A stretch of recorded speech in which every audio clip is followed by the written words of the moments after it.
Good evening, ladies and gentlemen. You're tuned in to the United St. Martin's Party Facebook page, and welcome to the United St. Martin Party's panel discussion on labor addressing youth adult employment. Today is July 27th, Wednesday evening, and tonight we will have a distinguished panel of five individuals. The panels that will be discussing the subject of youth adult employment are the following. We will begin with Mrs. Pamela Gordon Carty. We will then move on to the distinguished former Prime Minister of the Netherlands Antilles, Ms. Susie Camilla Romer. We will then move on to Ms. Peggy Ann Dross. Thereafter, we will have Mr. James Finis, and then we will conclude with Ms. Brenda Anthony. Thereafter, we will open the floor to a question and answer session for which the panelists will be able to answer the questions that are coming in from the general public. We will start now with the introduction of Ms. Pamela Gordon Carty. Ms. Pamela Gordon Carty is a mother of two and married for 10 years. She was born in Curacao from parents from St. Martin and Aruba. Her family is from the Cold Bay area on Well Road and Sucker Garden.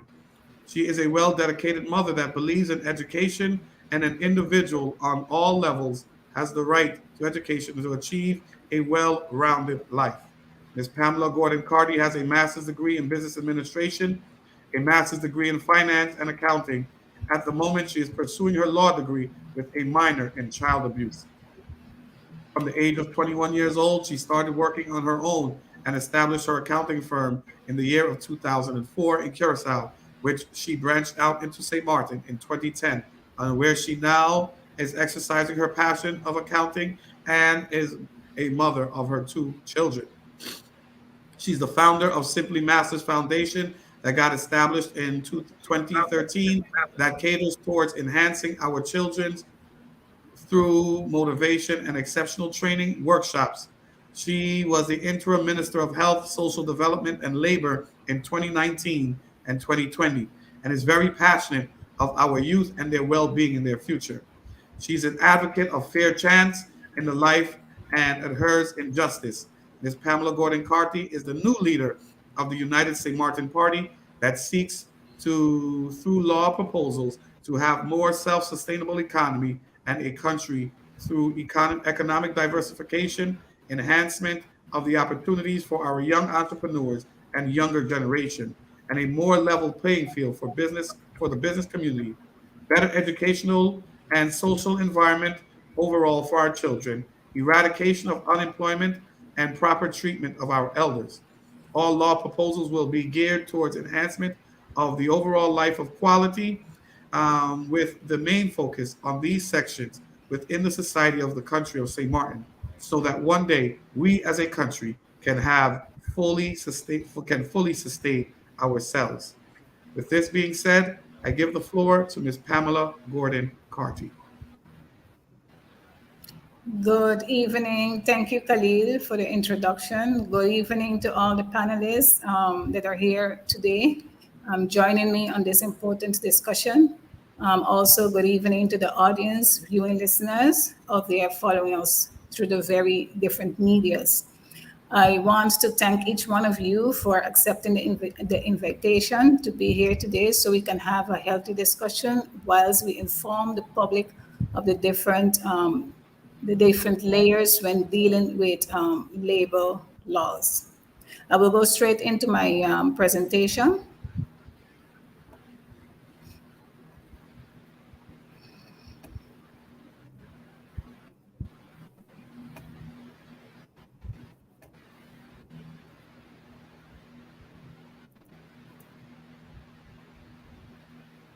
Okay.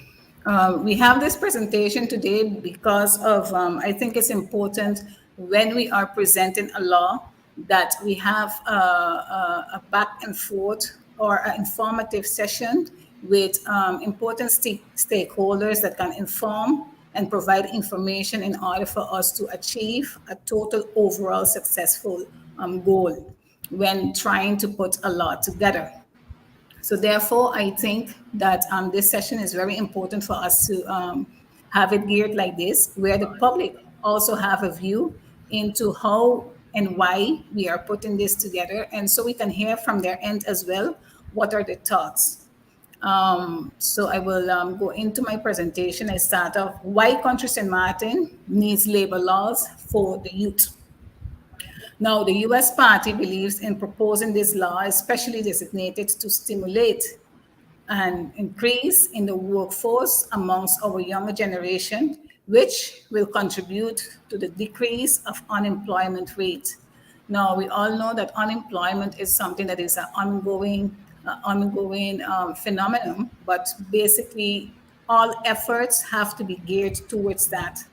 Now, a lot of people are asking why it is we have chosen the age of 18 to 27. Throughout this presentation, we will try to make that clear, why that age group has been selected for this particular law that we are presenting. There are many sources available where we have gathered the information from. Too much of sources, but we will be relaying back on the different slides where the source of information is coming from. So anyone that wants to go back and verifying the information that can be done. Okay, so like I was explaining, what is the intent of making this discussion public? It is to inform the population on the intent of this law. It is also to have the public involved and hear their side on this law proposal. It is to record how does the business community feel about this law, the way we are presenting it. Basically, we are gearing towards the contribution of the business sector to get more insight as to what are the key points that might need adjustments to our actual proposal as we have it drafted, to have a healthy discussion around the topic, and after amendments are implemented, where necessary, to have the official documentation presented to Parliament. What are the requirements, some of the requirements for presenting laws? When we pose ourselves that question, we have a thought process that we follow. That thought process is geared towards achieving a more rounded proposal of the law. Now, questions that are being posed is, what trigger us in wanting to present a law? Why and what? Is there an existing law already for this particular scenario that we are talking about? Has it been active, yes or no? How and why has it not been active? What are the results of it being or not being enacted or reinforced if the law already exists? How can we tweak existing law to suit our situation? What does the law have to abide to in order to be effective? And what are we expecting to achieve with the new law proposal? So these are questions that we're going to answer during our presentation. Of course, when gathering this, when posing these questions, it requires for you to gather data in order for you to know the answers to these questions. So when gathering the data, you formulate your thesis, which is you have to identify the problem, gather the data from different trustful sources, you analyze the data, you check if there are existing laws and what's the status on those laws, and calculations are required to validate certain decisions that you put together into your law. Now, from data that has been collected so far, the total population as of June 2022, according to the records, there are some slight differences in between the amounts, but basically we can state that it is 44,175. That's the population size that we're talking about now when we're referring to the Dutch side. So that is the amount that we will be basing our calculation on as well moving forward. Of course, when you check other sources, you will see that there are different other amounts, but basically it fluctuates around the 43 and the 44,000. Now, the target group that we are dealing with when it comes regarding this law, we have different sources that we have used. I put there some of the sources, which is the World Population Review, and also the World Data Information website, which we have gathered some information from. And if we look at the graph on the other side, you can see that basically, let me see if I can go on top of it.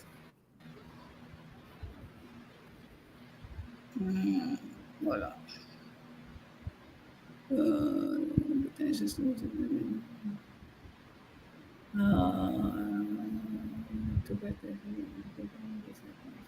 Okay. No. Okay, it's giving me a error. But basically, you can see that the graph on the side, when you go on the different layers of the different age brackets, it's showing you how much of male or female that they categorize as unemployed. Like for instance, when you stand up on the age of 18, you have for male, you have 481, and for females, you have 451 that are unemployed. And at the age of 27, we have males 432 that are unemployed and females 265. According to our data that we have also gathered, unemployment rate in 2018 was 5% from the population that back then in 2018. And the unemployment rate right about now for 2022 is showing 12%, which is equal to 5,301. So whilst we continue to collect in our data, because it is important for us to know how the demographic is between the different, for the total sector of unemployment or the target group that we're dealing with. So based on the ethnic group split of country St. Maarten, for the population, we have St. Maarten, which are St. Martiners, we have 29.9%, which is 30% basically. We have Dominican Republic, 10.2%, Haiti, 7.8%, Jamaica, 6.6%, St. Maarten, that's French side, 5.9%, Guyana, 5%, Dominica, 4.4%, Curacao, 4.1%, Aruba, 3.4%, St. Kitts and Nevis, 2.8%, India, 2.6%, Netherlands, 2.2%, the US, 1.6%, Suriname, 1.4%, St. Lucia, 1.3%, Anguilla, 1.1%, and others, 8%, and unspecified, 1.7%. Now, when you look at that and you add up all of those that are not in this one, I also included St. Maarten just for the sake of the calculation. But of course, we know St. Maarten, French side, and Dutch side are one. But just for the sake of calculation for the Dutch side, because the French side, other laws are applicable there. So St. Maarten, we count 30%, which is equals 13,252. And the other ethnic groups total is 70%, which is a total of 30,922. This is important for when we are drawing our hypothesis, for us to take that into account, and we draw conclusions why it is important for us to take certain steps in certain directions.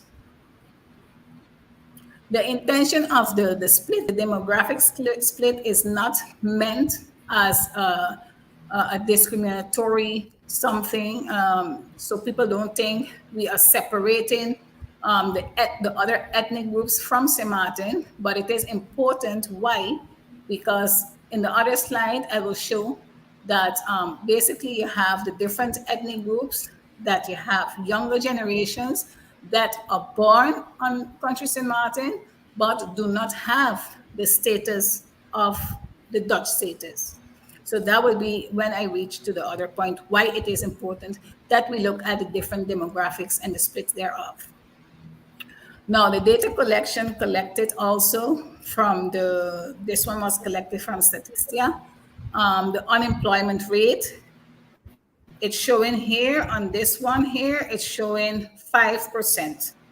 So 5%, that was for the year 2018, like it was shown before. You can see that basically from the population, 5% of it was unemployed. The other graphs is showing the different range of the salary brackets, how much or how many of employment we have. But the last one here is showing 5%. And this is a different graph that it will show you how the unemployment rate has transitioned from the year 2007 up to 2018. And 2018, again, it is showing you the 9% on this one. And then we have in a different source that we receive that basically for the year 2022, it has gone up to 12%. Now, the data collection, we are still busy with the data collection. And the question here is posed, is there a similar existing law? The answer to this question is yes and no. Why yes? Because there are similar laws that are active elsewhere that we can mimic from. And precisely Curacao and Netherlands, which one of our panelists will go more in depth into that. So these laws are existing already. The law that we are proposing is a combination of those and the one that we have here on Country St. Maarten. So yes, there is a report with an advice from SER, which is a very important read. I would advise everyone to check that report out. I have there the link to that report is on the SER SX website, where you can see the letter of advice to Youth Unemployment Fund, where you can see the different layers in that report. Based on that report, reading that report as well, on page 1, we can see that the draft National Ordinance Youth Unemployment Fund is something that was proposed, and that basically it was based on that in order for them to eradicate unemployment amongst our youth as much as possible. On page 2, also is stated on point 3 that there was SER gave a negative advice to it because of the financial difficulty that government was facing during that time in the periods 2016. And we know that government is facing the same type of problems right now as well. On the summary, on page 2, on the summary, we have the 4 young unemployment group types that are mentioned. They are categorizing those that are finishing graduating, those that are registered here, but those that are born here but doesn't have a Dutch nationality, and they have those that are unemployed because they cannot get jobs. So there are 4 employment group types under the younger generation that they are mentioning in that report. On page 3, we have the SER report made mention of an 8.5% success rate that they have calculated for this program, which I consider is very low, but based on how it was set up together, they calculated 8.5% success rate. They also make mention of the challenges facing while recruiting the younger generation, which of course we know sometimes with the attitude and the different other challenges that the children are facing, that they are not well prepared, that that can also form a challenge for when applying that law. This is a report. I just take a snapshot of it, but you can find it on the internet.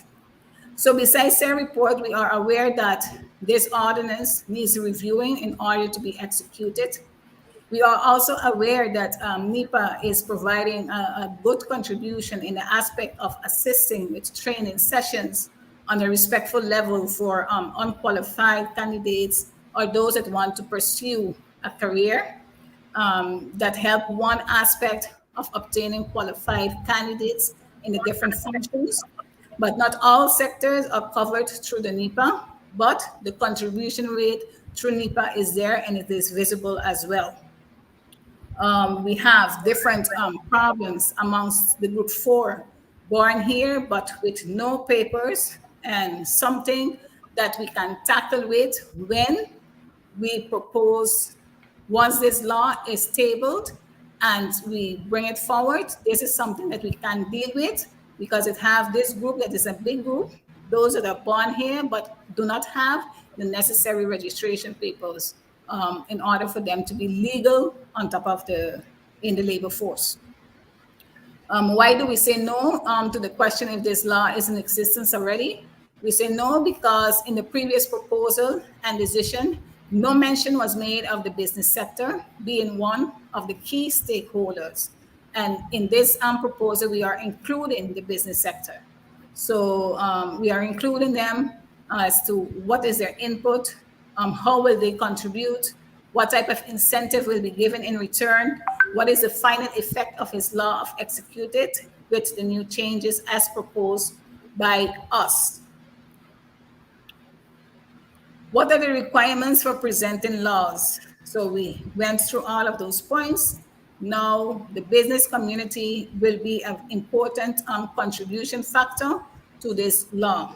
So what are the business sectors that are important or that are more prevalent in our society, in our economy? Our restaurants, food service, hotels, airlines, cruise ships, transportation, and entertainment. This is a site from 𝒚𝒐𝒖𝒓 economy. You will see that information. We are proposing that this law is geared towards restaurants, supermarkets, car rentals, stores, shops, airport, retail, business, telecom, hospital, all of those. Now, the breakdown of the newly registered businesses, when you see the newly registered businesses alone, not taking the existing one, taking it into account, taking the report of Chamber of Commerce into account, we realize that in the year 2021, 773 new businesses registered. So we are basing our calculation on solely those 773 without even taking into account the existing companies, even though we know that it have those that have closed already. So we have some scenarios that we want to produce, a hypothesis. For instance, if we take 40% of the companies decide to uphold this new law. Okay, you have general services, if you can see it there on top of the graph. It's showing 187, which is the first one. If you take 40% of that, it's 75. Retail sector, it's showing 73. You take 40% of it, it's 30. So this is the split, the hypothesis that we take. If 40 of them decide to go along with this law, you have a total potential positions that have been created for the younger generation of 657. So what can we really achieve with this? So the potentially 657 positions that we have created, let's just, for calculation's sake, take it at minimum wage, which is the 883 guilders per hour. Then basically we have 8 hours minimum workload per day, 5 days a week. The monthly hours is 173.3. That will be 1,530.23 guilders. Total, this would have a burden of 657 times the 1530, which is 1,005,367 guilders that the government is will be getting. Okay, but now we are proposing basically the business community to execute this and get in return. Now, the fact that the 1,005,367 is potentially created, this is something that the government doesn't have to take into account if they had executed it themselves with the previous proposal that they had. So this is not a burden for the government on their end. It is something that the business community is going to carry, and in return, we are going to give them something in return.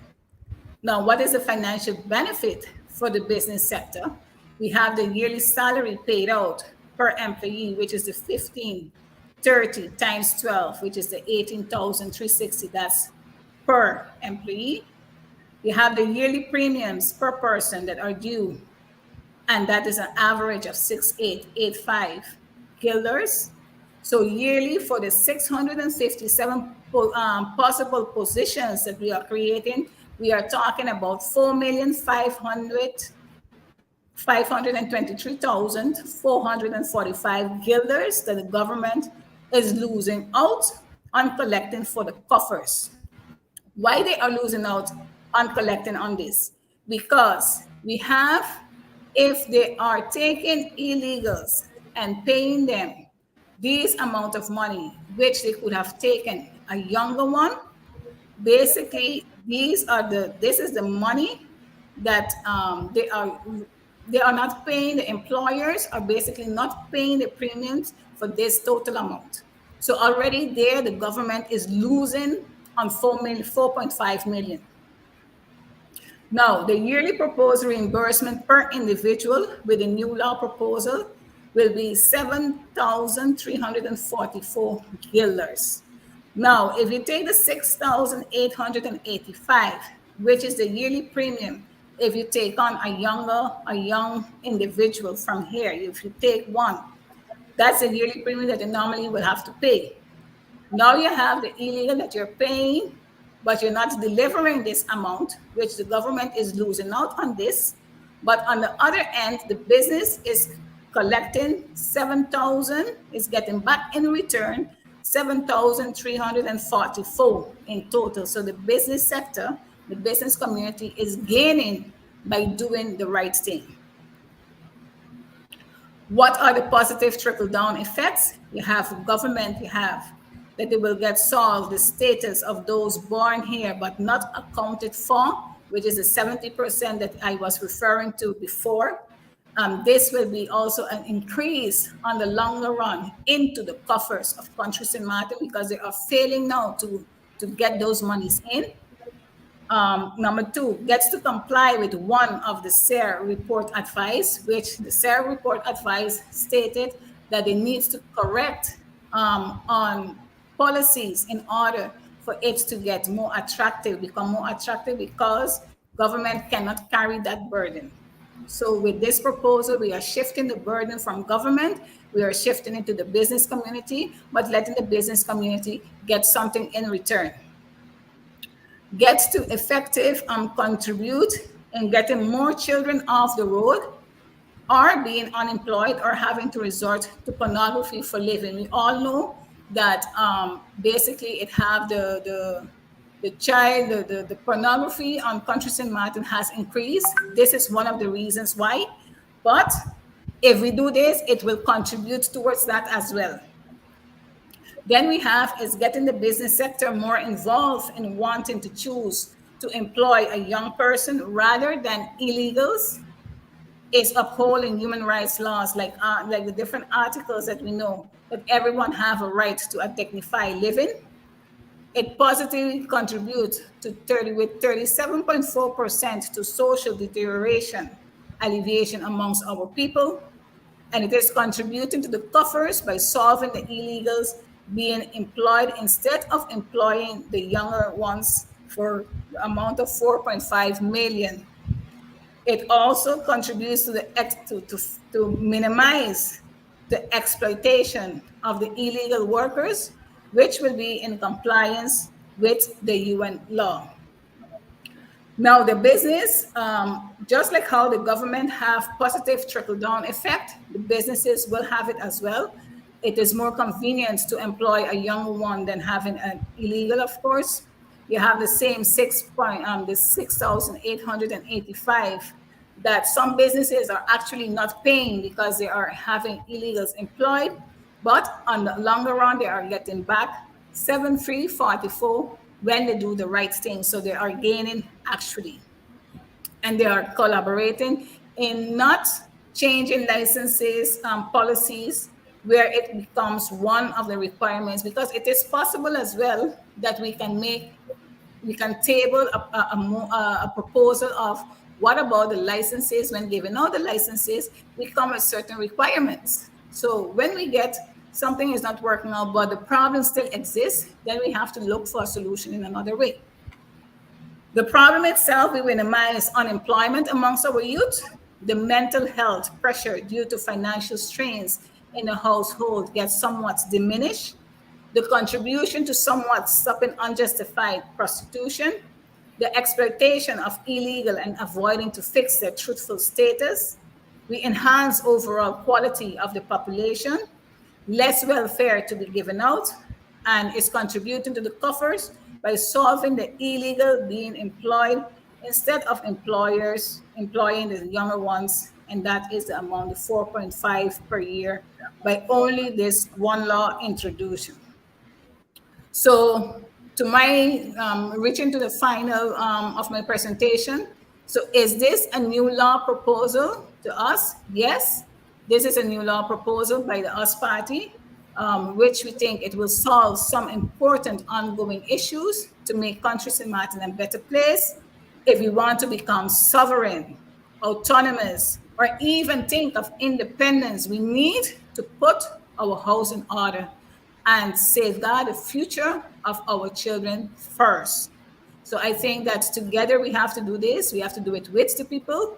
We have to do it for the people and by the people. So therefore, this discussion, so we can interact with our public. I want to thank you for the time.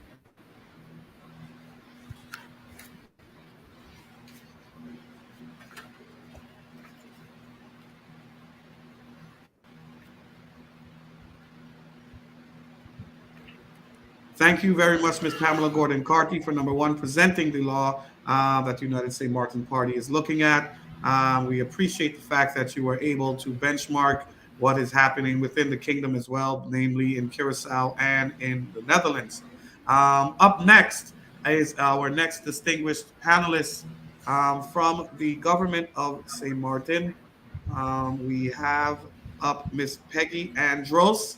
Ms. Peggy Andros is a born professional, St. Martin professional, and holds a Master of Science degree in psychology with a concentration in family, couples, and adolescent therapy. Ms. Dross is a certified life coach and also holds various professional certifications, including change management, labor laws, HR architecture strategies, as well as re-engineered leadership. Her professional experience in the private sector ranges from HR business partner for 𝒕𝒓𝒄𝒉 Bank and RBC Bank, training director at the Sheraton, and operational manager for Royal Palm Resort. Ms. Dross joined the government of St. Martin in October of 2010 as advisor in the Ministry of General Affairs with the Personnel Department. In 2011, she was appointed to the Division Head of Labor Affairs. In 2013, she was appointed to also lead the Social Services Unit, a position she still holds. Thank you and welcome, Ms. Peggy Ann Dross. Ms. Dross, you have the floor. Thank you very much, Mr. Ravin, and thank you very much to the leader, the distinguished leader of the USP party, my former boss lady, as I would call her, Ms. Pamela Gordon-Carty. I will proceed to share the screen of my presentation.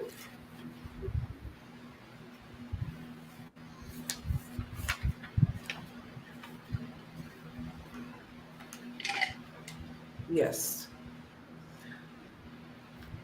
So I'd like to kind of preempt my presentation by stating that it's very important that we understand the definition of employment or an unemployment and underemployment as per the ILO definitions. It was also a learning curve for me a few years ago, because then I really began to understand the manner in which the household surveys are being conducted here in St. Martin. And it then starts to have you really ask the question about the validity or the relevance of some of the statistical information. I'd like to thank Ms. Gordon-Carty for a very good presentation and an overview of those statistics, because indeed that also sets the way forward, and it is very important data. But per the ILO to which we prescribe to these definitions, the ILO reviews several definitions related to unemployment. Unemployment for the ILO, and I'm looking across because I want to make sure that I'm saying it correct. Unemployed is the persons without work but they are available and they are able and they are actively seeking employment. That's a very important definition for us as a country to understand, because as per the ILO, there are people that are unemployed, but they are in fact not looking actively for employment. And those persons, of course, naturally, those will not be taken up in the percentage. Underemployed, of course, are those persons that are working part-time or are working in some type of a shift or of a job that they do not make the full required compensation. And then, of course, we have the employed. I thought that was important. My very short presentation and to the point. The development of the labor laws, and of course, in this particular setting, we are focusing on the age group as identified in the from the previous presenter, which is the youth unemployment. But when I speak, of course, it is from general aspect in terms of the state of unemployment or the state of employment on St. Maarten from my personal perspective and experience.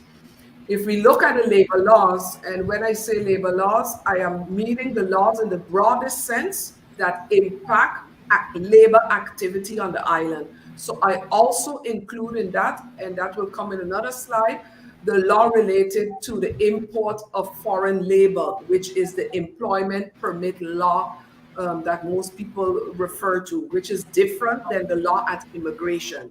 But we will get into that, and if anyone has questions, they can, of course, send that in later in the question part. Most of our laws were taken over from NA, from the Netherlands Antilles. There are many of those laws, in my opinion, and need to actually be revisited and tweaked, in my opinion, because many of those laws no longer address the predicament that we find ourselves in currently. The Tripartite Council of Labor remains an active council that is in place. Most of you would know, and again, I'm not talking something that wasn't known before. Most of you will know that the previous minister, Minister Emily, I believe, was the one that presented then the consensus document on labor with some of those labor law adjustments, with what the Tripartite Council on Labor viewed to be their approach to addressing the 6 month abuse contract. It also includes the aspects with maternity and paternity leave, which was also approved by the parliament, but yet not executed, because there are other steps that have to legally take place before it becomes, before it is implemented. One of the issues with the development of the labor laws has a lot to do with the opportunities. And I like to say opportunities because sometimes we get bogged down with the negativity of what happened with Irma and Maria, which was 2017, and most recently, the pandemic caused by the COVID-19 virus that we're actually a bit still active in that situation, although it's been declared for St. Maarten to be more endemic than pandemic at this point. But the disasters presented a very real opportunity, not only for the government of St. Maarten, but for the private sector in general, because it showed an opportunity also through jurisprudence and a lot of those court cases.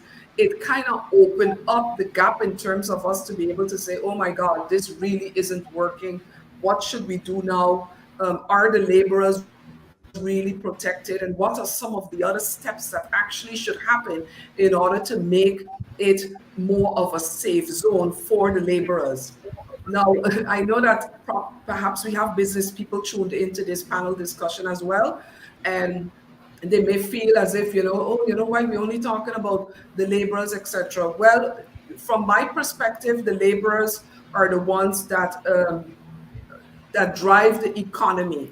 Of course, you need the business sector, but you need active people and active laborers to be actively participating in the labor market. So that's why I often talk about the laborers. The pandemic, the Irma, the hurricanes that occurred, etc., again, as I said, showed a lot of gaps. Some of those gaps, for instance, and I will go to the second slide now, in terms of the deficit in the current system. So some of those gaps, before I get in those points, some of those gaps showed, for instance, that we had a lot of people that sought legal aid, and then they would go to court, and the court ruled in their favor. Now we all remember that many times when the court ruled in the favor, it still didn't translate to an actual positive outcome for the employee, because then the situation comes where the business moves all of their goods off island, they close their bank accounts, they declare themselves inactive at the Chamber of Commerce St. Martin. They request for their what do you call it? Their economic licenses to be cancelled because they ain't able no more. And then you have the laborer with an active verdict, with a verdict in hand that they won, but it really didn't translate to a real win. I would say that's one of the biggest deficits in the current system, that we cannot lock down the verdicts to become executionable in favor of the laborer. If you look at the data collection, and when I say data collection, I'm looking now at the Labor Force Survey 2018 and all the labor force surveys that have occurred prior. One of the deficits, I would say, in our system with that is that the entire collection of the data is done via a household sample or a household survey. Now, you know, I get in debates with statisticians, persons on this. And of course, they're like, no, but this is the way it's done globally. But for in our small system, 16 square miles, Dutch side of St. Martin, the southern part of St. Martin, the survey doesn't really give us a good insight as to the employability aspects and who should be employable immediately. Why do I mean that? And this ties wonderfully into the presentation that Ms. Pamela just gave as well about getting people active. But when they go to these households, the interviewers, they're not asking the legal status of the persons in the household. That's a very important point to look at, because when they go and they're calculating then the unemployment rate, that unemployment rate represents unemployment. It doesn't differentiate between who is unemployed but has legal status to be employed in St. Martin and who is unemployed but actually is completely undocumented, not registered at the civil registry, doesn't have an ID card, and for the most cases that we're now running up on, also don't have a passport from their own country. So that to me is a deficit in the system, because without differentiating that, it becomes very difficult to legitimately look at how do we build policies and laws that can address what we wanted to address. It's that, and I don't have it bullet pointed here, it's very important too that we remain very robust with the state of our civil registry in terms of how people are registering, and if people are leaving the island, do they deregister, and how pure and accurate is the information. Now, let me go on record to say that I believe the information at civil registry is very accurate, so I'm not trying to say that there are problems there. I'm just saying that there needs to be a system in place that when we are collecting data, that it ties to some of the realities that we want to address. This is why I always say it's not just about asking a question, it's about asking the right question that will give you the answer that you need in order to do what you have to do. One of the big deficits in the current system too with the labor market is the one-sided treaties, one of them being the American Friendship Treaty. This is one of the major issues on the labor market right now, and it impacts youth employment in particular, and our youth employment remains in the double digits. Why would I say it impacts the youth the most? Because literally what you can envision happens is that a lot of Americans, I believe Northern American, I stand to be corrected, is our largest the biggest amount of tourists come from North America. Now you can imagine, and I know that this happens because if you follow social media pages, you would see some of these pages where the tourists are commenting. A lot of these pages, the tourists are commenting and saying, "Oh, I come on vacation here. Oh my God, it's so nice. I love it, etc." And then they're like, "We're going to look for work and we're going to stay here and work." That happens too often. And that creates a significant gap for our youth unemployment. Why? Because many of the jobs that are being taken by American tourists who love here and can't go back are exactly the jobs that our youth should have first preference to. And there is absolutely nothing that we can do about that because of the way that the judicial arm in this country ruled in favor to uphold the American Friendship Treaty. You may recall that verdict came down when Mr. Roland Duncan was the Minister of Justice. And I know for sure that he fought it tooth and nail, but that case was lost. The dismissal law, in my opinion, also, it's very robust, but I put that in terms of a challenge and a deficit in the current system because I always say, you know, it's one thing to have to hire a young person, put them in a position, but in the same breath, in the 2 months trial period, for no good reason, you get rid of them.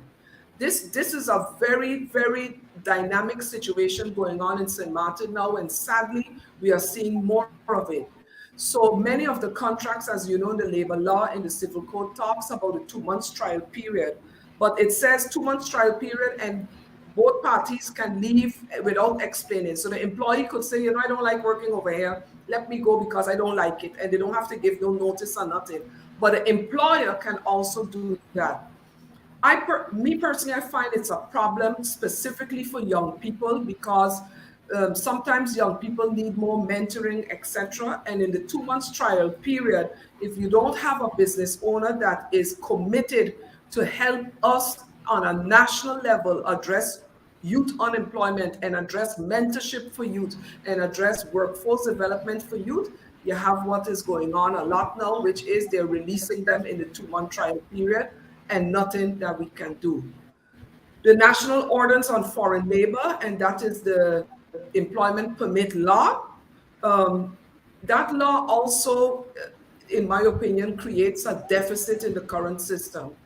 I would like to state as well that Ms. Pamela Gordon-Carty, when she was the Minister of VSA, in my opinion, made a significant effort and significant strides to get certain policies built around the National Ordinance on Foreign Labor Law to ensure that there is some sort of a guarantee or checks and balances to ensure that our people get the first go at vacancies.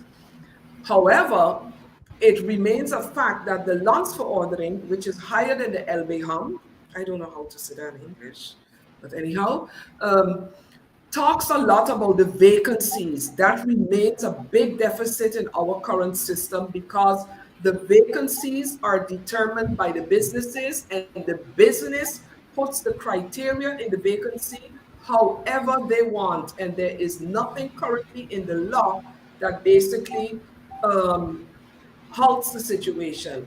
There is one article in that same national ordinance that speaks about unreasonable, that we can deny a permit because the business put unreasonable requirements. Like, let me give an example. We've all seen the newspaper ads where a supermarket or a restaurant asks for a female, which is discrimination because you shouldn't choose between the genders. Secondly, they ask that you must be able to speak Mandarin or you must be following the Hindu religion, and they put all of those things. Well, you know, sadly for country, and if we speak about deficit in the current system, when we turn those permit down, those businesses go to the court and the court overrules and tells the minister they must grant the permit. And that is the deficit in the system because the business with their investment determined that this is the vacancy and this is the type of person that they need in order to make sure they get their return on their investment. That's a significant deficit in the current system. and something that I do believe needs to be addressed. Besides that, and I will move along quickly because I know time goes quickly, the internal processes within the ministry also create a bit of a deficit. Now, it's much improved, I have to say, but there are still areas, and then I go to the role of the investor because I always tell people 𝒕𝒂𝒄𝒉 gets the brunt of the blame for everything, and my back broad, I could take blows, but it isn't necessarily fair because the preparation of the labor market and the laborer actually starts by the Ministry of Education. So how well are these kids being educated, and how well are they being prepared for the labor market and to become active participants? And that's shown in many, many, many areas. There is a grave deficits there. Besides that, what, and I believe Ms. Pamela touched on it, what is 𝒕𝒂𝒄𝒄 doing in terms of the issuing of these licenses to these businesses? Again, without calling a business name, but you can all go Google it, go on social media, look for the newspaper articles to see what I'm saying, and it is a fact. Many of the businesses are non-compliant as it regards our labor laws. And despite their non-compliance, that's proven by the law and is proven by court, and those verdicts, they lost the court case with their non-compliance with the labor laws. 𝒕𝒂𝒄 still allows them to renew their business license without any issue. So they can close a company down, and then they can go rename another company and step and go right back again. There's absolutely no checks and balance in that, as far as I know. And that to me is a significant deficit in the system, and it is something that negatively impacts youth employment or youth unemployment. The last slide is the areas for improvement and opportunities. Stable, in my opinion, and I kind of touched on that earlier, stabilize the economy. And I am a very strong believer that the only way to stabilize the economy is to ensure that laborers and persons are able to secure long-term employment and have financial sustainability in the household. Because if you create that broad bed of employment and financial security, it will have a positive spin-off in the economy. People will have more money to spend, etc. Spending the money heavily or investing heavily on having investors come and build 500 rooms, which is great. I'm not trying to knock it. But sometimes in St. Maarten, we take one and we throw away the next. So it's like we take the baby, the bathwater, shampoo, soap, and everything, and put everything in one. And I'm saying that building and investing is great, but doing it without consideration of addressing the youth unemployment is not going anywhere good for this country. And many times I use the phrase that, sometimes you're driving across the link by DV, and as you come over the little hill there, you see 6 ships in port. You have to always wonder, how is that really translating? How can we have 6 ships in port, and even before the hurricane, brag about 1-point-something million cruise passengers, the airport was at its peak, etc., and yet we have those grave social issues, and yet we have double-digit of youth unemployment. That to me is a major problem. I already spoke about the vacancies, so I don't need to go on that. I want to speak about the ROA, which is the Raad van Onderwijs en Arbeid, or as they say in English, the Council on Education and Labor. This is an advisory council that was approved since 2016, but has yet to be enacted. Again, this was all in the papers already. This is a very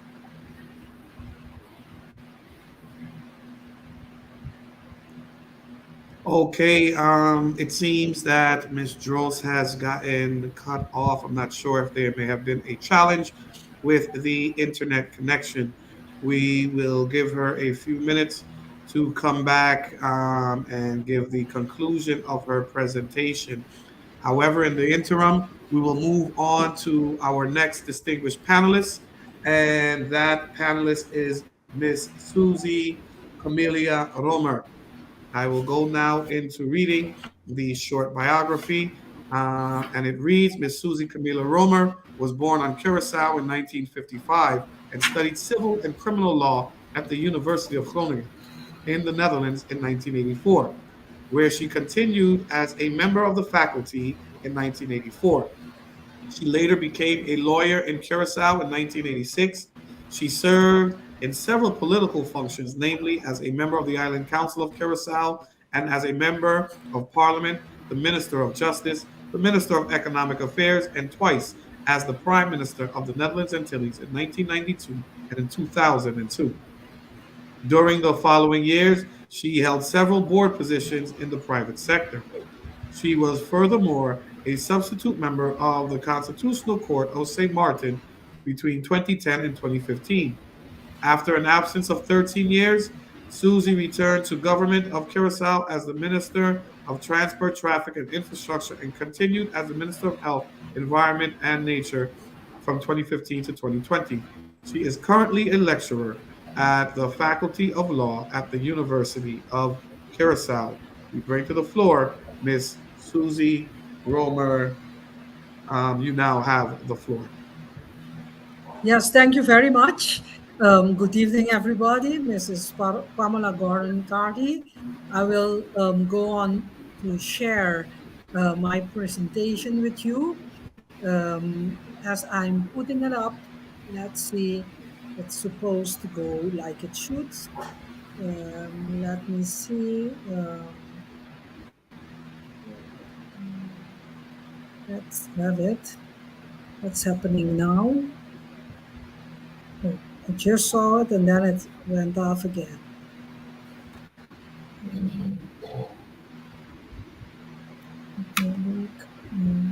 It dropped off. What did you guys hear?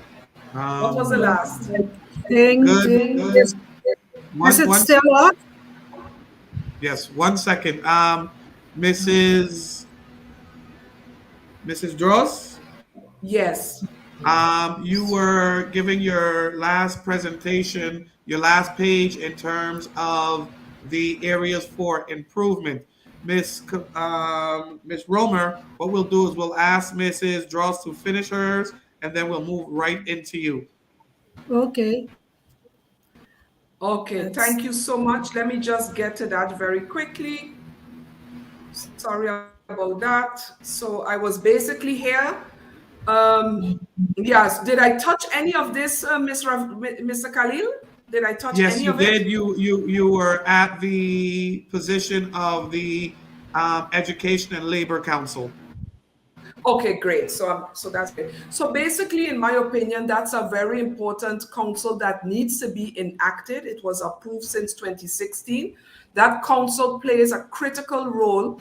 If you research and Google the role of that council in the best islands, you will see that the ROA plays a critical role with youth unemployment because they tie it to education and how we are best preparing the youth for the labor market. So I feel that is very important. And then I touched a bit on the mandate of investors to not donate, but invest a percentage of their operational budget for training of workforce development and specifically for mentorship opportunities, apprenticeship opportunities. I want to add in here Article 10 of the 𝒚𝒐𝒖𝒓, which is the counterpart article that received so much political backlash a few years ago. But I stand by the fact that that article is one that we should implement because it is an opportunity to create jobs for youth, and especially the youth that remain here in St. Maarten have graduated high school. That counterpart article in the law, in my opinion, is an opportunity. And then the analysis of the labor market, in my opinion, is very important because we need to ask why aren't people, is the unemployment tied to the fact that people are actively looking and can't find work? Or is it tied to the fact that people are unemployed, but they don't mind to be unemployed because they're selling juice, water, fruit on the side of the road and they're fine not having structural employment? Or is it that there is a disconnect between what the labor market is demanding in terms of expertise, qualifications, and what we really have to offer.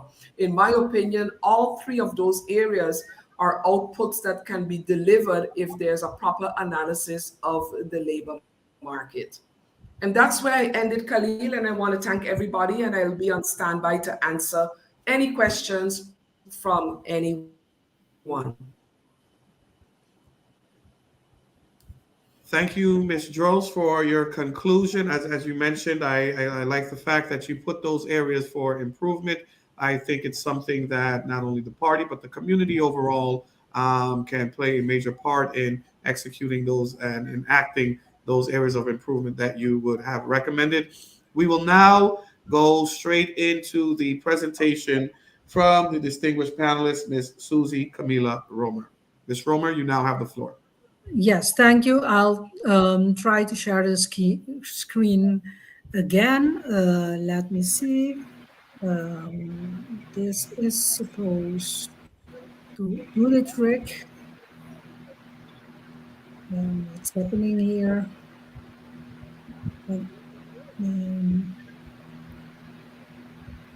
I don't know what's happening.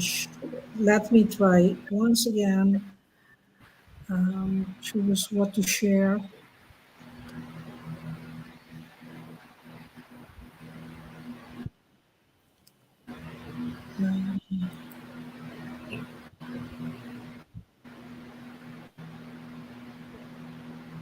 Yes, I think it's still not sharing.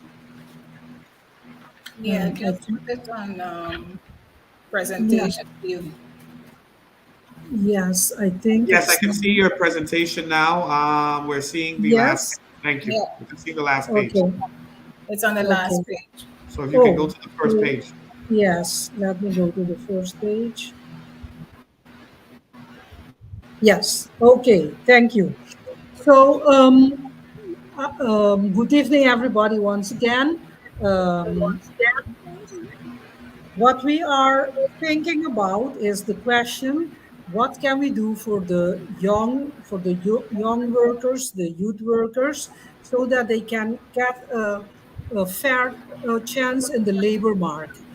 And the question posed to me was mainly: is there something we can do with the law? We saw what the former presentations, where the numbers were brought forward, where the problems also existing were brought forward.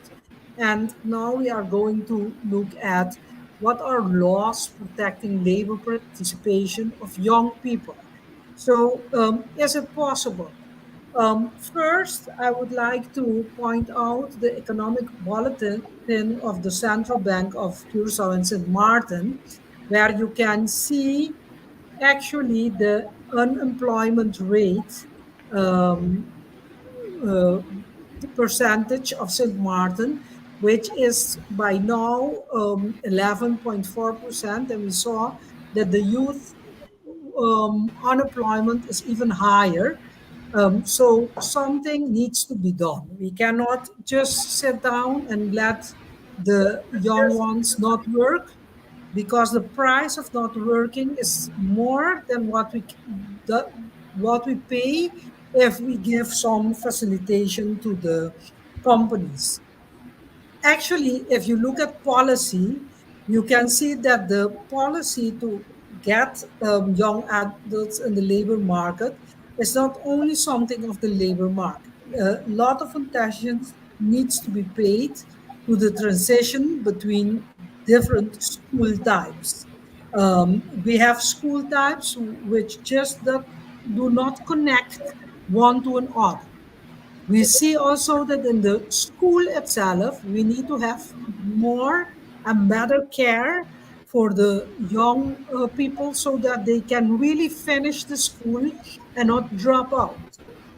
We need to have better career orientation, help them with the study choice, and give much more guidance. And then in the end, of course, we can facilitate through legalization in the field of labor, social security, learning work projects, and also, of course, fiscally. where we can really do something, creating a market that is much more adequate to get young people at work. I've looked at the Netherlands, what they have several laws in the area of working and learning, in the social law, where they also actually create a kind of obligation for young people to get to work. You can have some social security, but the social security is not um, to have you forever on social security, but it pushes the young adults toward work. And that, of course, by giving them opportunity to learn, because just work and not being able to learn new jobs, to learn what you have to do, will not get people at work. So they have a social law that actually they don't want to call it like obligation, but if you look at it, it's an obligation. One thing they also did that was around 2009, 2010, because their unemployment rate went very hard, they had a flexibilization of the fixed term contract. So you could have short term contracts more than 3 times after each other, so as to create a more incentive to have young people at work. If you look at Curacao, in Curacao, actually, we have some a very strange situation, because in the 80s, at the end of the 80s, we passed a legislation that is called the Landsverordening ter bevordering van werkgelegenheid voor jeugdige werkzoekenden, which we called Lei de Bion. But we passed the law in 1989, but we did not enact it. We only enacted this law in September of 2014. So while this law was passed during the times that we were still part of the Netherlands Antilles, it's only when the government of Curacao, as government of Curacao, no longer Netherlands Antilles, decided to give this a try and come with the Landsverordening bevordering werkgelegenheid. And actually, this law, what it does, it gives the um, employer a lot of benefits without taking anything away from the employee. So while the employee gets in his hands the netto loan that he needs to get, the netto, not loan, netto loan in Dutch, but in English, the netto payment, the um, employer doesn't need to pay the SWB, he doesn't need to pay the AOV, the Algemeen Ouderdomspensioen, he doesn't need to pay the loonbelasting, he deducts it from the salary of the young adult, but he does not need to give it to the government. So he actually has a benefit by taking on young people. And this was done because many times they do not give work to young adults with the saying that they do not have experience. So now you create a way in which you can give the the opportunity to experience without while you're doing it this costing the employer much money. So that's why it was done. I spoke to our department of spoke to our Department of Social Affairs, asking them if they have done an evaluation already of how this law has worked. And they have not done that as yet. So we do not really know how this is working.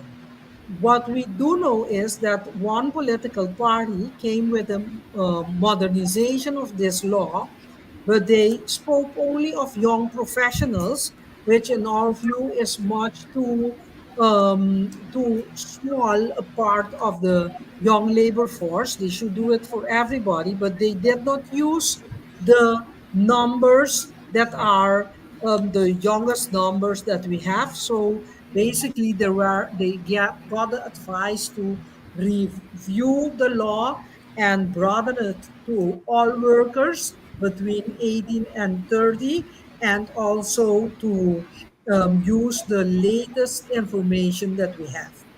But in essence, which is the main point that I wanted to make, it is up to you.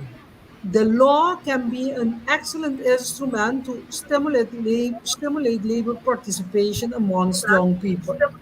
It depends on the analysis you do of St. Martin, of where, like in the both presentations before me, where are the problems, where are the solutions, what you think is best to do. You can have a law stimulating the young workers that is not discriminating. I will give you an example. At a certain point, St. Martin put into de wetboek van strafrecht, so the penal law, that if somebody attacks or robs a tourist, that person um, will get a higher punishment in prison years than otherwise. And the ombudsman took this to the Constitutional Court of St. Martin, stating that this was a discrimination.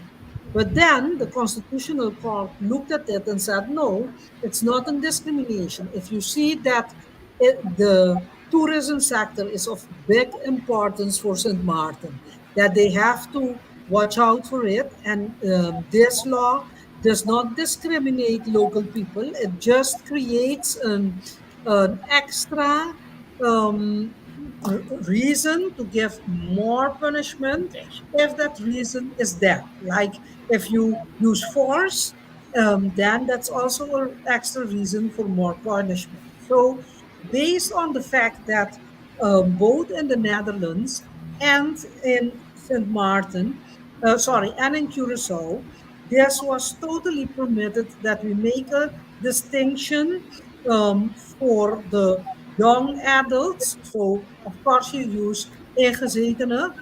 This is really possible. So, basically, all St. Martin has to do, and it's not all because it's a big, I know it's a big work that lies before you.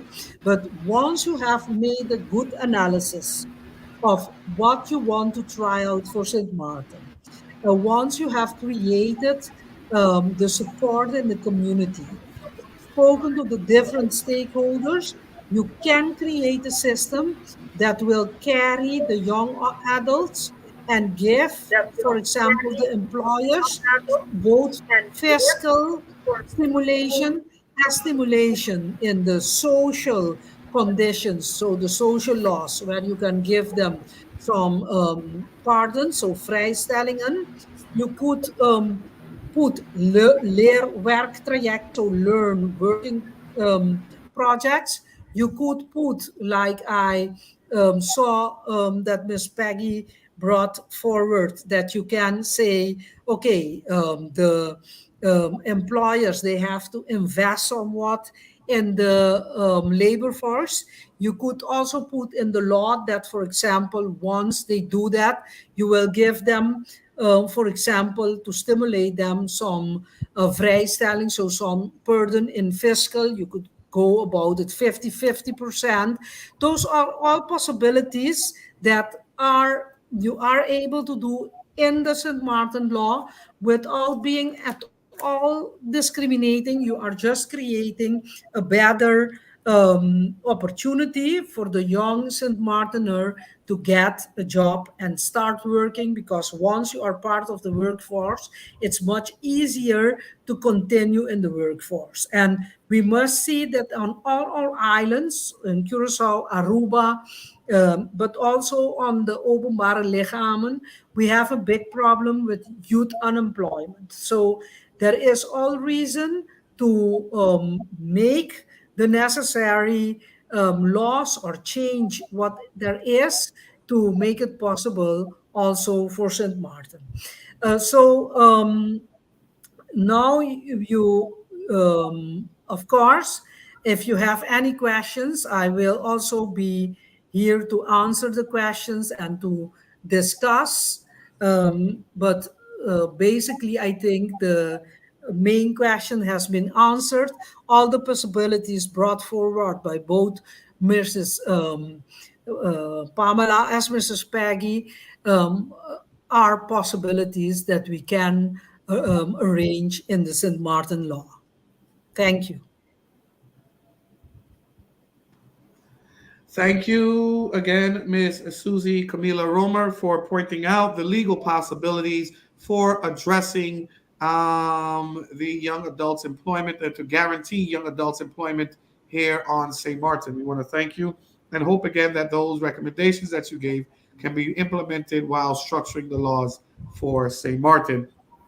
Moving right along, our next distinguished panelist is Mr. James Fiennes. Mr. Fiennes is the Vice President of the UN Human Rights for Bonaire. He is also a social activist. Mr. Fiennes will be speaking again on the topic of young adults employment. Mr. Fiennes, we want to thank you and we welcome you to the floor. You now have the floor, Mr. Fiennes. Mr. Fiennes, please take your mic off of mute. Yes. Thank you, Mr. Khalil. Thank you, Mrs. Gordon, for the opportunity. I follow for Mrs. Davika, who's the president of the Bonaire Human Rights. She's traveling and couldn't make it to the session. But it's about the youth, and it's about employment. It's about the future. So we have a view on it, especially on our island, Bonaire, but our island Bonaire is not alone in this situation.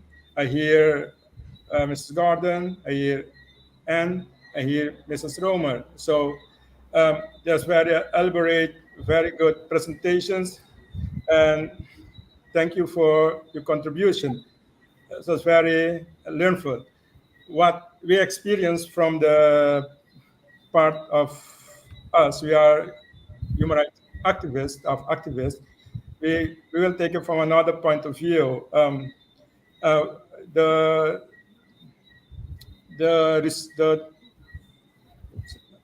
results or the figures are results from something. They come from some originator somewhere.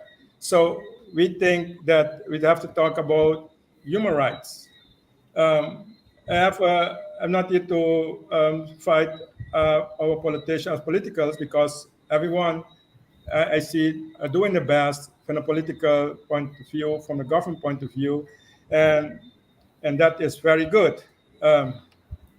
What we have to remind, this is about rights. Everyone born on our islands, every youth from our islands has rights, and are human rights, and it's called right to work. It's on Article 23 of the Universal Declaration of Human Rights, and it says that everyone has the right to work, to free choice of employment, to just and favorable conditions of work, and to protections against unemployment. It's a human right we're talking about when we're talking about working, and youth principally. So everybody, without any discrimination, has the right to equal pay or for equal work. That's another very important right of our people. And everyone who works has the right to just and favorable remuneration, ensuring for himself and his family an existence worthy of human dignity and supplemented, if necessary, by other means of social protection. Everyone has a right to form and join trade unions for the protection of their interests. All these are the basis of everything we should be talking about, of everything we have talked about, and we continue talking about going forward. That's where its foundation should be. And the duty of the government is very simple. It's not complicated. It's just to respect, yes, respect these rights of these people, of the youth, protect these rights, and fulfill and comply with these rights. It's nothing. It's not a big uh, um, dictionary you have to read to understand what the government should do. It's very simple. The rights are out there. They're laid out, and so just respect, protect, fulfill, comply with them. Okay. So that is where we start, and they are universal and inalienable. Yes. They're indivisible and interdependent, and are equal and non-discriminatory. So everything we're talking, and I've been in discussions like this about youth before, and a point where we can start this to our youth. Yes, our youth is our future, and our youth is unemployed. Our youth is this, our youth is that. But what is our main work? Where is the more workplaces in in most of our islands is the tourism, for example, right? And the tourism and the government, they're the two biggest work places in our islands, almost all the islands. I don't know. Tourism and government. So we can very quick, I think, and maybe this has been discussed before, talked about before. I don't 100% know, but today I'm falling to talk about this situation. I will say my part very quick. That yes, if we're talking about youth, so a big group of the employment are in the government, and the other big is the tourism.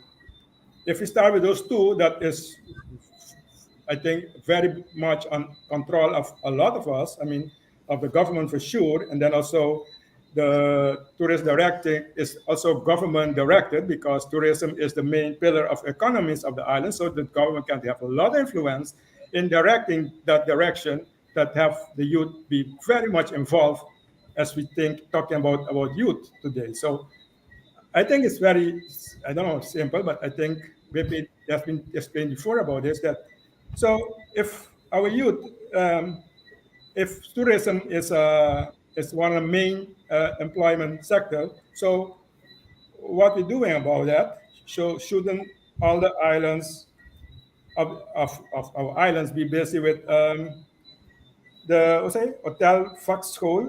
They call it right, vocational tourism schooling. So then shouldn't be any discussion if they are qualified or not qualified, or et cetera, et cetera, et cetera, because one major problem, I say it like this because I'm not from the working, I'm not the employer, but I say from the other side, from the seeing what's happening, that there are a lot of interns for us. I've been just talking about this a lot in the past already. Interns are being recruited from outside the islands to come work in the tourist industry.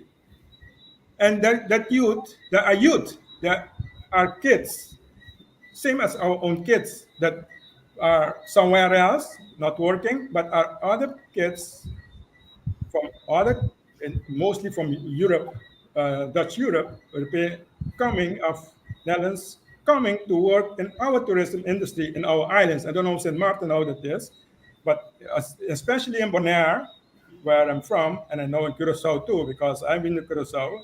And when you go to those places where like Mambo and so, you can see how many kids there, and all the kids are working on the island, and we're talking about unemployment on this island. So I think there's a lot of things we can do ourselves. I'm not telling that go tell the employers or the work that, but there are things we understand. The problem is not only our youth. The problem is the policies around how to deal with our youth, how to because the workplaces are there, but there are other people coming from other countries come and work in this place. So that is something. It's not you miss in workplaces, but you have a problem internally that we have to deal with. Make sure that our youth get those jobs. We're not discriminating other people, no, but our people has a first right to work because this is the place for them, and because our islands has the right to development. Yes, we have the right to development, and our development should lay on our people to help the development of be part of the development. So that is a very one part of it. The other part is that by the government side, a lot of now before I finish that, most of those interns who come from our island Bonaire, when they come work in the tourist sector as intern, and then they return now back after 1 year, 6 months as a supervisor over the locals who teach them, who help them in the supervise. So that are things that are not possible, I think, if we are serious about talking about these issues. So, but the other side, I have one more topic. I don't know, it was 50 minutes. I don't know how fast I am. But on the other side, part of our youth in higher position, in managerial position, institutional positions, in governmental position, all those high-level positions. Just now, last week, we see a lot go to Europe, go to Holland, go study, and the percentage is about 70-80% will never return back to the island. Even they become highly educated with all these titles, they don't return. So that is something that can be done. Maybe it was spoken about before. Maybe there's a law like that somewhere. I don't know. But something I can say very quickly is that we should be able to attach, for example, to a study finance, maybe like a condition of that when you finish study, you have to work, let's say, 3 years, 2-3 years back, and that will compensate for not paying part of your study finance, of things like that, some incentive that make them that they come back to the island. Back onto the island, they left because they left. The culture was a culture shock. They start losing track of what they built, and most of them will not return because they will change their way of how they were growing and developing. They change that they will see us on these islands very different. But if we put that when you finish, they have to come back, and that's part of the study arrangement they get, then there's no discussion about it. When they finish, they want to stay or not stay, or they become so advanced that they can't talk with us anymore on these islands. That's what a lot of them start thinking when they get educated. I don't have money to educate me. The way to think I'm talking about. So maybe that is something that can be done, that they will have to return to the island. And then after 2 or 3 years, some part of the study finance will be exempt, things like that get them back to the island. And I think there is something, because we're talking about these islands, about advancing our autonomies, advancing our status and things like that. But I think there is something we can do directly as governments because there's policies. These are policies that could be to change what has been happening up to today. Then we can start thinking about our future, because with our youth Of course, we don't have future. That we keep saying that. But if our youth doesn't come back, how? Who will build our future? Who? And that is for a very important thing, because another point is, once quickly, is that I think we missed something. That's why I'm sitting here today, because we missed something we have to fight for back now, is to our right to self-determination, the discussion. But it's not about the discussion, but youth is their right to have their own nation. I spoke last week. I'm in Panama, just like I'm fighting, and I come across a young man from St. Maarten. Yes, a young man. He studied in Holland. He said, "I will not go back to St. Maarten." And they don't want to talk about those things because those things are for them not important. I say, wow. It was very nice discussion, because it's to understand why we have our islands are facing issues we have today, because we're missing a lot of things. Our youth doesn't know about politics about our islands. They doesn't know the word called nation building, because how come a son of our islands will go to another country and say, I don't want to go back to that country because something went very wrong with the education of what we are, what we should be, where to go as a nation. So that, I think, something we should start doing maybe it was happening in the past, I don't know, because I'm not very involved in those issues. But that we start looking how from the first classes we start explaining about nation building, what we are, what we need, and get patriotism in them, that wherever they go, they know there's some duty to do. The duty is to continue the process that the grandparents has started. So that is something parts I want to contribute today. I don't know. These are maybe very confrontational issues, but we cannot build no nations if we don't have a youth, and if youth live in the island and don't come back, and if our youth are being discriminated on our own island from the employment, where are hundreds and hundreds of workforces and being come and enter in, then this problem is that we can't deal with ourselves. Very simple and very direct ourselves. I hope I contributed a little bit to the discussion tonight. And yes, Bonaire situation is very different than the other islands, because in Bonaire, all the workforces are being changed from the locals to other people from abroad, from Holland, from other islands. Our own people are put outside and put other people from other islands in place. So that is a different situation than other islands. But I'm not here today to talk only our island, but our island is a very big problem. There's no future for them, for us, because it's a very problematic situation. On the other islands, like Curaçao and St. Maarten, you still have a power as a government to decide stuff. On our island, the power is out of the Bonairean sand. So we have no ability, what I've been talking today, to make as island, to make those decisions anymore. So you still have a chance. And if they say Bonaire is good, ask them why Bonaire is good, why the Bonaireans are not in possession of Bonaire, why the Bonaireans live outside Bonaire are not returning to Bonaire, why are other people from all other places going to Bonaire? That's a very simple question. I'm not coming here to criticize nobody. I'm going to have to think. So ask them the question, why the Bonaireans are not returning to the Bonaire if it's so good? So thank you. And I'll be here for questions later if you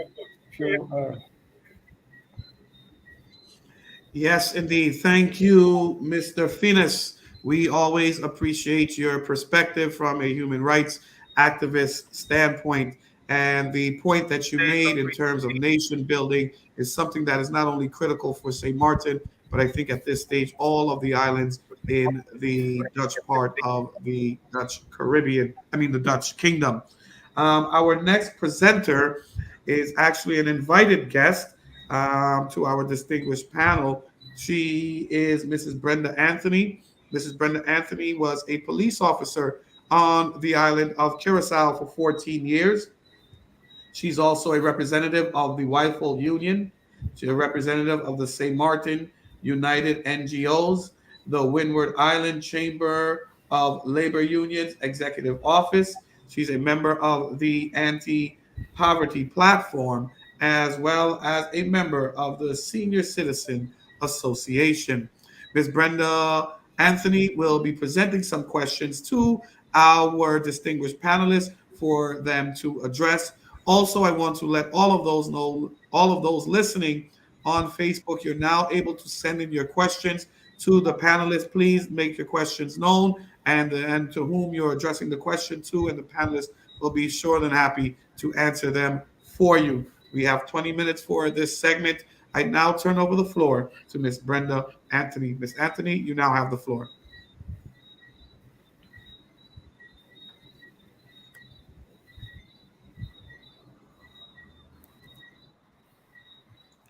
Ms. Anthony, you may go ahead. Good night, everybody. Okay, good night. You hear me? Yes, we can hear you. Yes.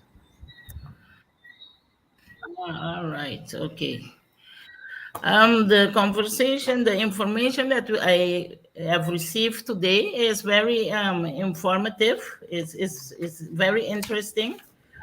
There's always a but. I am pro with what the Mrs. Camelia Römer said, that some things have to be tweaked, and the one from Maarten, Head of Labor Affairs. Now, I have some problems that about this thing from the youth. When they finish school, let's start with the ones from that born on the French side, come at the Dutch side, no papers, no registration. There's a problem read by civil administration, and they have to go take a long way for them to get this paper from the immigration, while born in on the French side, but after birth, the same time they came on the side. So I don't hear how we're going to fix that piece. How you put that in a law or something. If it's going to, this law is going to go,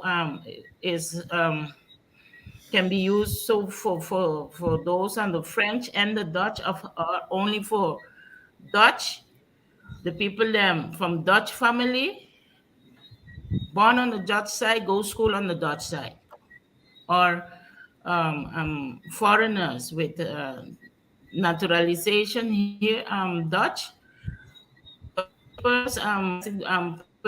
residency, live and born and live and pass away on the Dutch side alone. So I don't know how that is going to work. I would like to know that from Mrs. Gordon or Mrs. What's your name? Römer. You hear my yes. I did hear your question. Your question is actually, I'll put it in my own words. If it's not what you meant, please correct me. Basically, on such a small island as St. Martin, you have the French side, the Dutch side, and people, of course, they interrelate. So you are born on this or that side, and you work on this or that side. But then there are the borders and the official rules. So the young ones in Saint Martin maybe they don't have legal papers on Saint Martin. Well, actually, it's a question of volition, of political will, because in Europe, the European Union permits all of European unions by now 26, they went down with Brexit, they went one down. Everybody can work all around in Europe. So why can someone born on the French side not work on the Dutch side? So basically, you need to sit down with the Dutch who handle the exterior affairs, but you handle the content. They only handle the, let's say, the procedure on the matters that are internal, and sit down with the French. Like you have the Dutch-French treaty in the penal law side of things. You can have uh, agreement on how you will deal with the labor force. There is no need for you to continue in such a situation. It is a question of having some interested minister, probably the Minister of Labor, sit down and handle this with the Dutch Minister of External Affairs and with France.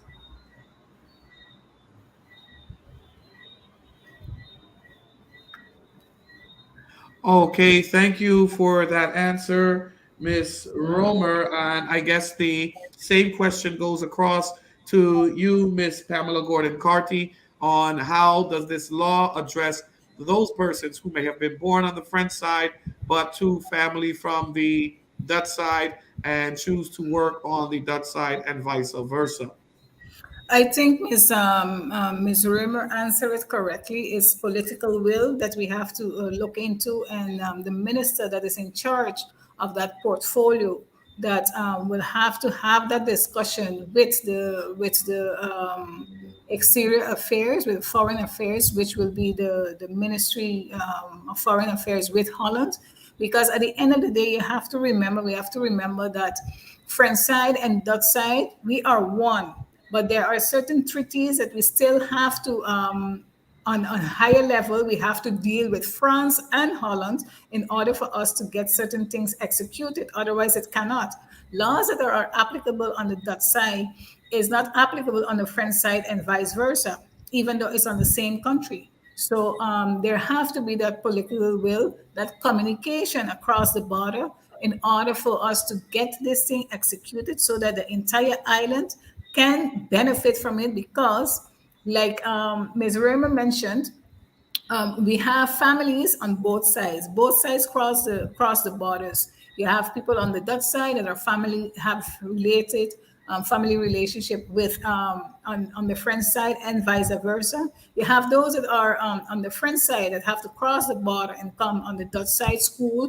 So there are different layers within the different four groups that we have mentioned. That is also mentioned in the SARE report that have to be dealt with. And therefore, this law, the way we are proposing it, Mr. Revan, will give us the opportunity to tackle these ongoing issues that nobody doesn't want to touch with. And it's continue contributing to an ongoing cycle that is, one, contributing to the loss into the coffers, is also contributing to the social deterioration amongst our household families, and it's also contributing to a growing, like we saw already, the 30 and the 70%. How much of the 70% of non-St. Martiners is actually legal? So it has so many layers when we are dealing with this law that at the end of the day, we're going to be tackling with, that I think it's important for us to push this law forward, not only for the benefit of the children that will get that employment opportunity, but also for those that are being exploited because they do not have the necessary papers, and then they are being exploited by the employers. But also the fact that this, on the longer run, will contribute to the coffers of St. Martin, and you're basically not stimulating illegality no more. I think as a government, it's important for you always to uphold the law as much as possible, and also be in compliance with humanistic laws. Like Mr. James Phoenix was mentioning, it's not discriminatory when you set certain laws that is separated for a particular sector. it's important that you be in compliance with the human laws and that this is abided to, and that you as a government set the tone how you want the business sector and how you want your people to be treated. So I think it's a combination of the human will, the person, the minister that is in charge of that, how they look at it, and their willingness to push this forward in order to achieve a positive trickle down on all of the layers. So it's about communication.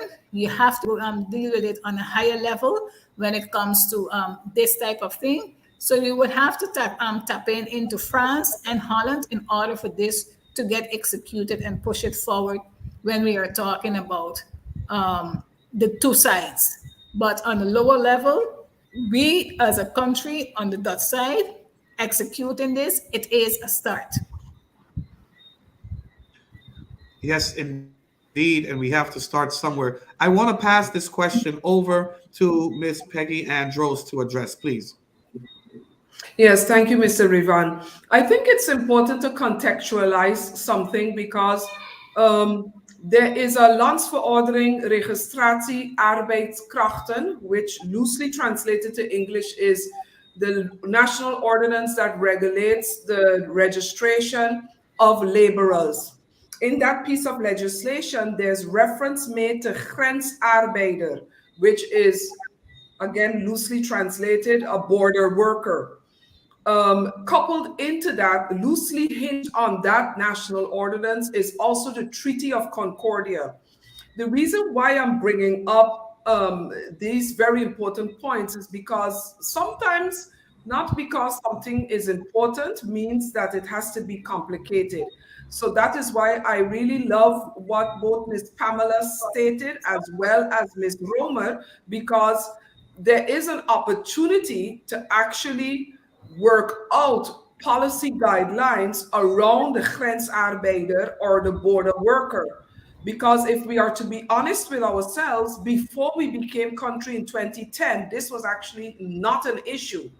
There were many, many persons from the French side, born of French heritage, of people, you know, indigenous persons of the French side. So I'm not talking about a European metropolitan person, because that to me is something that we should avoid really getting into it, because they will how do you say, for lack of a better word, confuse the labor market even more. But we need to protect the laborers, in my opinion, that are indigenous to this country, indigenous to SUA legal, so that we can discuss what is a border worker and what provisions need to be made for them. Do they need an employment permit, or can we go back to registering them under what used to be called a werkboekje or the workbook? So I just wanted to interject that first as well. Thank you, Mr. Ravin, for giving me the opportunity to just interject. No problem. You're most welcome. Ms. Drost, there is a question that has come in on Facebook. I want to address first to you and then to Ms. Pamela Gordon-Carty. The question is from Mr. Jack Hamsker, and the question reads, has there been discussions with the St. Martin, French St. Martin, namely, concerning policies on education in relation to youth labor? Thank you, Mr. Ravin, for the question, and through you to Mr. Heemskerk. I definitely know that there are, for many years, discussions ongoing with French counterparts in the areas related to labor and public health, etc. But we have to understand too that where the French side is concerned, their constitutional makeup is very different than ours. So there is a serious mismatch.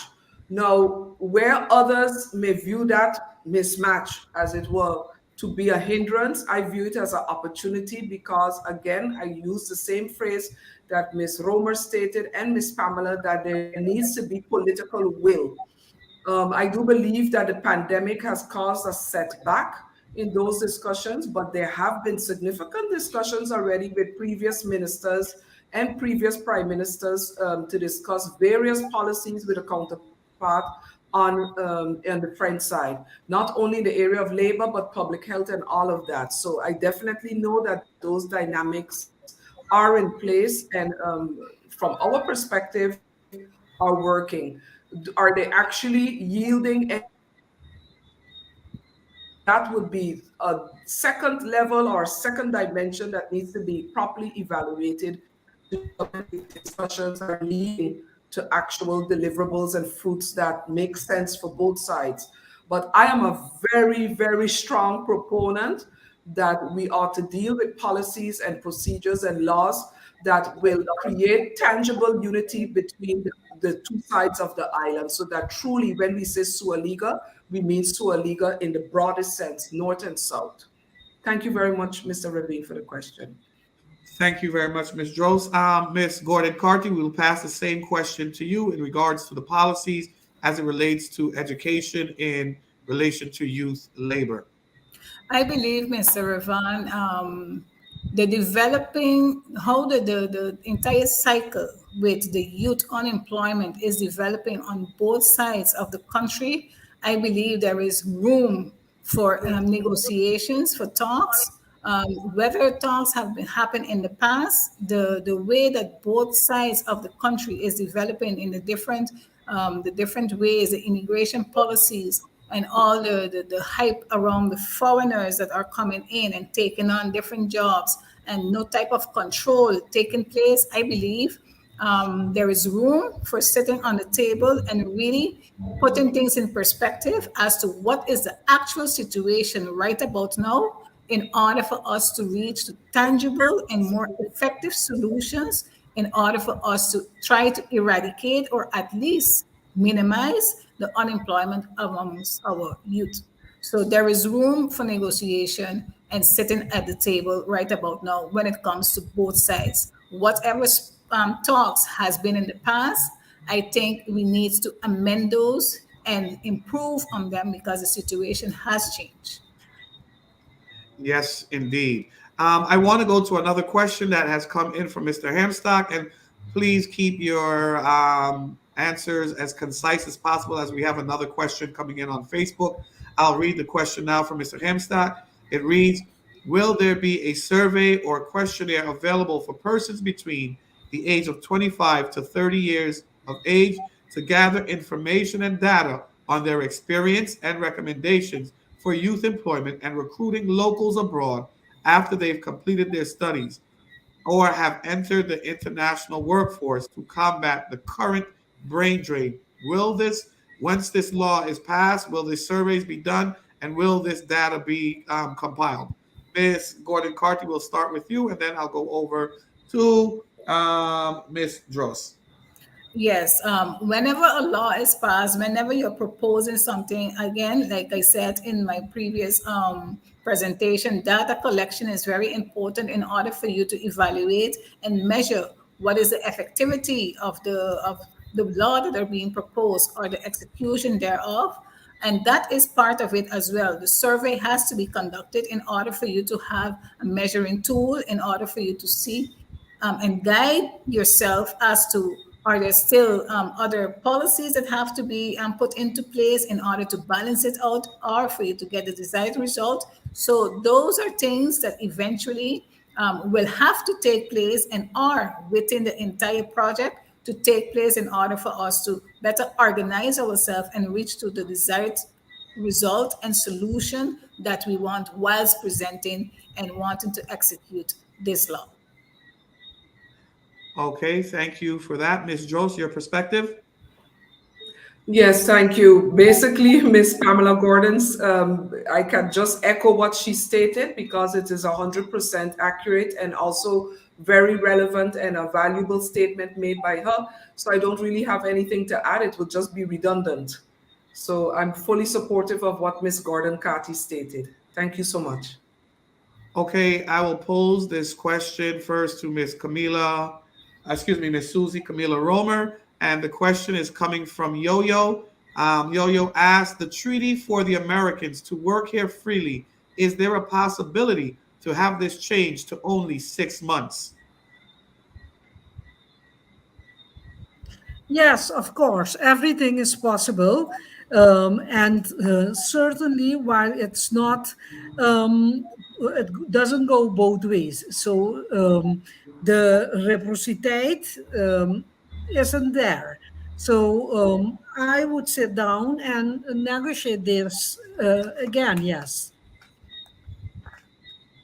Okay, so the possibilities for that negotiations, does that take place at the level of St. Martin's government, or is that something that is required to take place with the Foreign Affairs Department out of The Hague?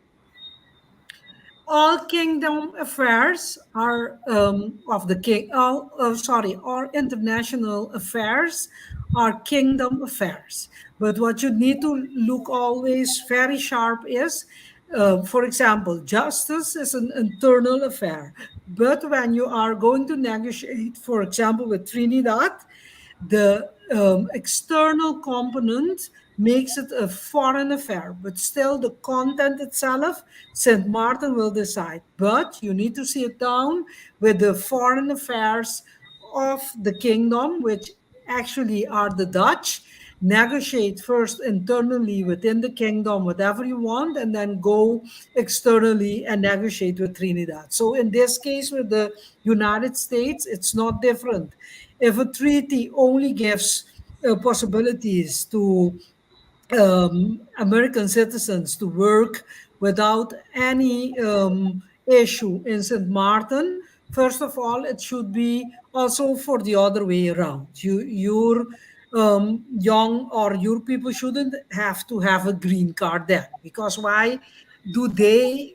Why can they work freely and not you? So that already is not usual in international affairs. Secondly, every treaty that exists, one can always revise the treaty. Nothing is forever.